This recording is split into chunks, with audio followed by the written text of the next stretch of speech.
Hello दोस्तों, कैसे हो आप सभी? उम्मीद करता हूँ बहुत अच्छे होंगे और अपनी तैयारी को बहुत अच्छे तरीके से कर रहे होंगे। दोस्तों, आज है 1 फरवरी और रोजगार वित्त एप्लीकेशन पर जो एसएससी जीडी के लिए टेस्ट हुआ है, उसी का एनालिसिस करा रहा हूँ।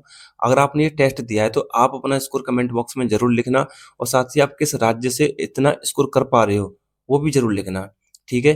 तो आज जो मैंने टेस्ट दिया है, इसमें मेरे 72 क्वेश्चन ठीक है, आप वो स्क्रीन पर दिख रहे होंगे और 8 क्वेश्चन इसमें गलत हो गए। तो आज के अगर लेवल की बात करें सब्जेक्ट वाइज, तो आज का जो मैथ पूछा गया वो इजी टू मॉडरेट पूछा गया, क्योंकि आज लगभग 14-15 क्वेश्चन तो ठीक थे, उन्हें स्टूडेंट कर सकता है। लेकिन 5 से 6 क्वेश्चन तो ऐसे हैं जो कि उनमें टाइम टेकिंग वाले क्वेश्चन है, आपको कैलकुलेशन ज़्यादा करनी पड़ेगी उन क्वेश्चन में, ठीक है? तो आज के मैथ में अगर आपके 16 17 मतलब 17 या 18 क्वेश्चन ठीक हैं आज के मैथ में, तो भाई आपका स्कोर मैथ में ठीक चल रहा है। और आज की जो जीएस पूछी गई, वो जीएस भाई आज की जो मुझे लगता है बहुत ज़्यादा मॉडरेट पूछी गई थी। आज की जीएस में मुझे तो 9 से 10 क्वेश्चन ही थोड़े मेरे ऐसे लगे, मुझे मेरे पढ़ने मतलब पढ़े हुए थे।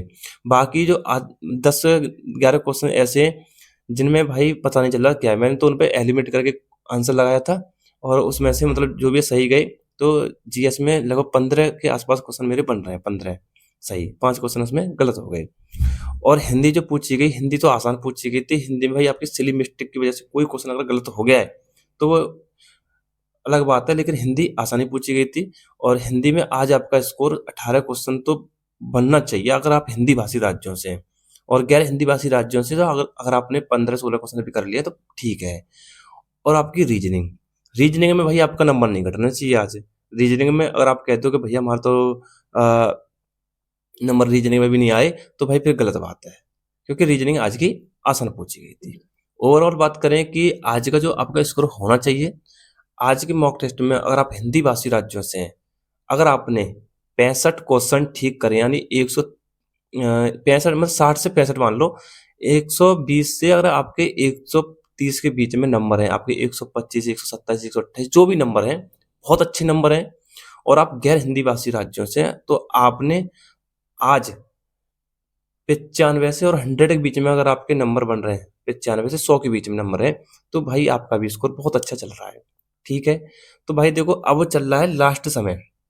आज 1 फरवरी हो चुकी है, लगभग 22 दिन का टाइम बचा है। अब कुछ दिन बाद आपके जो आपकी एग्ज़ाम डेट भी चुनना शुरू हो जाएँगी कि आप किस डेट को एग्ज़ाम देंगे।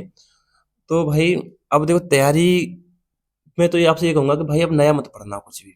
जो मॉक टेस्ट आप लगा रहे हो, जैसे आज लगाया, आप ये देखना कि किस टॉपिक से क्वेश्चन गलत हुए हैं।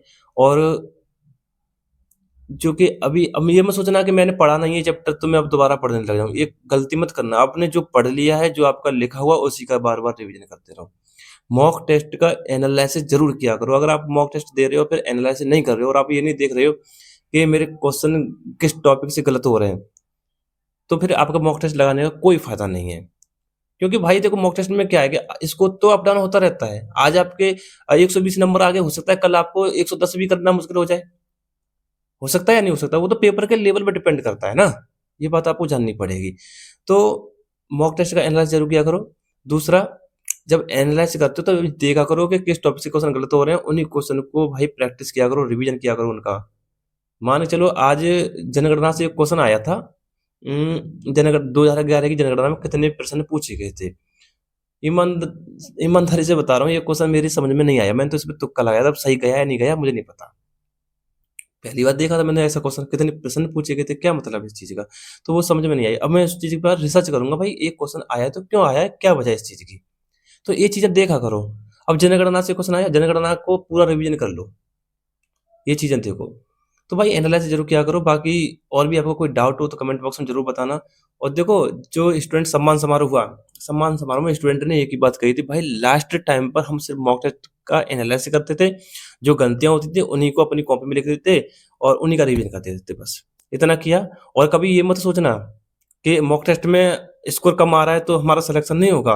ऐसे-ऐसे स्टूडेंट भी थे जिनके मॉक टेस्ट में नंबर हमेशा कम आए और उन्होंने सिलेक्शन ले लिया। तो ये बात ध्यान रखना, ठीक है? ये चीज़ें हैं। तो कभी मतलब जो मॉक टेस्ट में नंबर कम आ गए और डिमोटिवेट हो रहे हैं, तो ऐसा नहीं करना है। सोचना ही नहीं है भाई। अपने ऊपर कॉन्फिडेंस रखो, विश्वास रखो अपनी तैयारी पे कि जी हाँ, मैं कर जाऊँगा बस, ठीक है? और भी कोई डाउट है तो भाई कमेंट बॉक्स में पूछना। आपका जो जेन्युइन डाउट है तो उसका भाई रिप्लाई ज़रूर देता हूँ मैं, ठीक है? तो ज़रूर पूछना, ठीक है? तो आज इतना ही।